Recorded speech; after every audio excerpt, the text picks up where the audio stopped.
Hey there, music fans. Welcome back to the channel. Welcome to my last piece of my favorite. Okay, these ones are not my favorite. These ones I do go back to on occasion for weird reasons when I want to hear Clapton, but something a little different from Clapton, kind of off kilter. So I'm going to go first with Behind the Sun. This was released in 1985. Clapton was kind of struggling in his music career, not getting the hits anymore. I think the prior album, Money and Cigarettes, flopped. Warner is kind of going, he needs a hit. We need to restructure this guy. We got to rebrand him. We got to make him into a sleek rock star. Who better to sit behind the boards or look over this thing than one of the biggest hit makers of that time, Phil Collins? They Eric Clapton creates this album, gets rejected.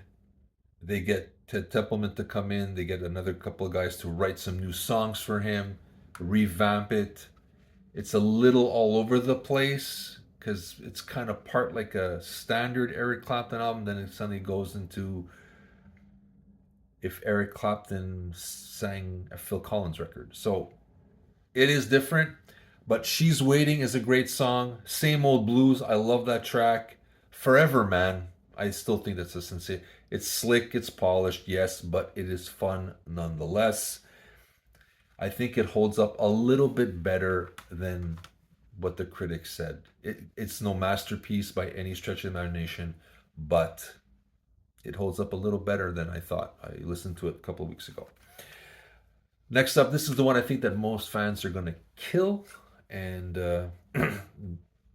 but I want you to hear me out on this. I'm going to say 1998's Pilgrim.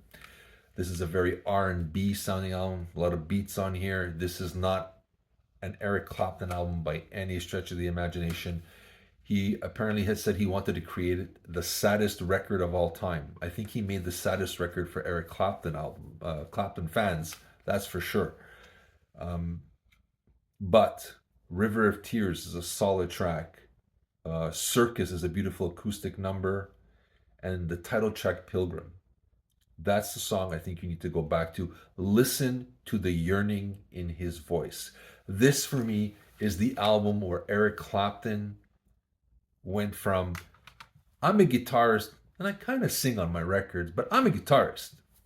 This is where he kind of said, I'm a singer too. He kind of, like, the way where his voice goes, especially on Pilgrim, is somewhere I never expected it to go. And I think that's what makes this, I'm not going to say an essential listen, but if you want to hear where I think this was a pivotal part of his career, where he kind of accepted the fact that he's not only a guitar player, but he sings as well. So give it a chance. I know it's not a masterpiece. I know some people hate this album, and there's days I put on and I go, ooh, but there's days I go, you tried to do something. You didn't make it, but you tried to do something different. Kudos for that. This is Steve from the Roundtable with my last few selections of Eric Clapton, wishing him a very happy 80th birthday, and thank you so much for all the music you gave us. And I'll be seeing you soon, guys.